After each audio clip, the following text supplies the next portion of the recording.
Back here on CBS Sports HQ, built by the Home Depot, how doers get more done. Back here with Richard Johnson, Emory Hunt as well. Look, this is time for winners and losers. You guys are my winners this week. Give me your winners here. Emory, start with your winners, because we had a couple of them that you liked that stood out to you. First, Colorado, because I felt like Colorado did a great job of weathering the storm. And when I talk about weathering the storm, they were down early in that ball game against Texas Tech. They didn't collapse. They were able to gather themselves. The defense did a good job to get the offense back into the game, and they found a way to get it done. My other winner is Indiana, because just like Colorado, they weathered the storm. They got out to an early lead. They did a good job.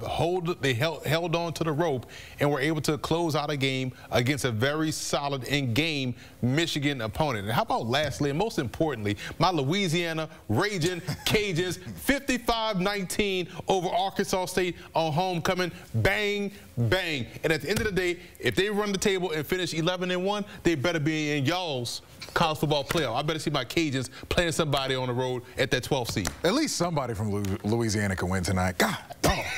Exactly, right? My winners, I got two for you. First, those Army Black Knights. Army gets Bryson Daly back at quarterback in this game, and they say, North Texas, you want to come into the Thunderdome? We got something for you. Because North Texas loves running all these plays, high-flying offense, 80 plays a game, 90 plays a game, 100 plays a game. Emory, you know how many plays North Texas had today? 55.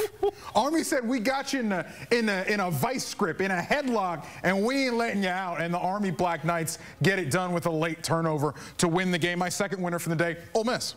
Ole Miss being able to win the game like they did. How many times have we seen Ole Miss in this big game spot and they're not able to get it done?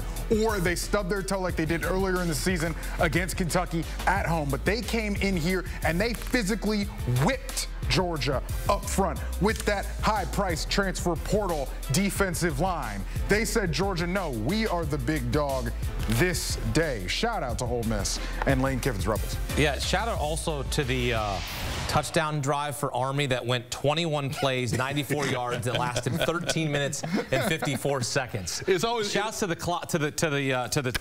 scorekeepers for getting us that. What's always funny about Army and teams that play those academies, Army in particular, they think like, oh man, these guys, you look at the roster, oh, hey, he's 5'8", 195, and he's 6 feet, 180. We can handle them. We're bigger than them, until they get out there and break your arm in like 65 places, right? Exactly. You underestimate how strong these dudes are. Very good football team. You want to talk about a clock-draining drive. 14 minutes off the clock for Army. A big winner. All right, biggest loser, Emory, who disappointed you the most here on Saturday? Not a team, but I feel like everyone has been quietly saying this all season long. Say it loud for the people in the back. Miami's defense. Oh my goodness, this team on the defensive side of football can't stop anybody. And we knew it was over the first drive of the game for Georgia Tech, because they marched all the way down the field with a big run play for a touchdown. Then they went on this long sustained drive. Miami couldn't get off the field on third downs. They couldn't stop Georgia Tech inside the red zone. Now, they did, to their credit, get the key stops to get their offensive football back, and they subsequently fumbled the ball. But at the end of the day, this defense could not stop Georgia Tech. They looked like Florida State's defense in the opener, and we know how that went for the Yellow Jackets. You mentioned Miami, you've mentioned Florida State. I'm going to take the other part of the triumvirate of the big three in the Sunshine State, because my biggest loser is Florida. Earlier this week, you announced that Billy Napier will continue to be the head coach. It is a tacit vote of confidence in Billy Napier, and sort of the expectation is you'll bring him back. But, you know, you read the statement and you're like, well, what happens if they get absolutely smoked coming down home against either Texas or LSU or Ole Miss or Florida State? Well, they got smoked by Texas, 49-17, and fellas, it wasn't even that close. So it's one of those things where now Florida's got a lot of egg on their face because of the decision that they announced earlier this week, and then the team goes out, and I understand there was no DJ Lagway, I get that, but they did not look competitive besides that on defense, which had been getting better over the last few weeks for them. They showed it in the Georgia game. And the Tennessee game. Yes. Yeah. All right, now let's switch gears, talk Heisman.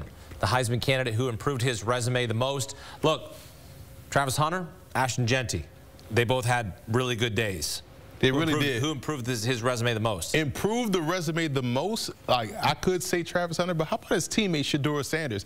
We know about quarterbacks. We know how they do a good job in boosting quarterback stock.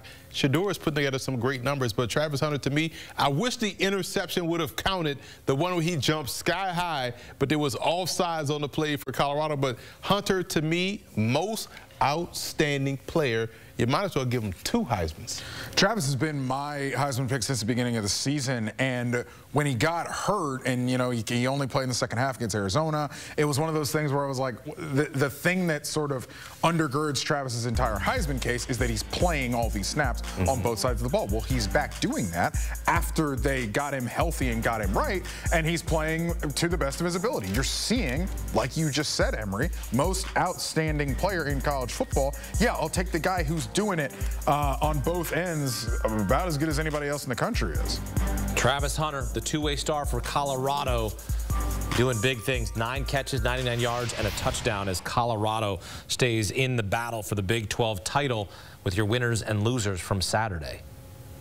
Here's a look at the odds to win the Heisman Trophy. Travis Hunter, shortest odds at +135. Dylan Gabriel making FBS history, passing Case Keenum, most total touchdowns in his career. Ashton Jeanty with another 200-yard game and 3 rushing touchdowns. He's at +310. Those are your favorites right there after Week 11.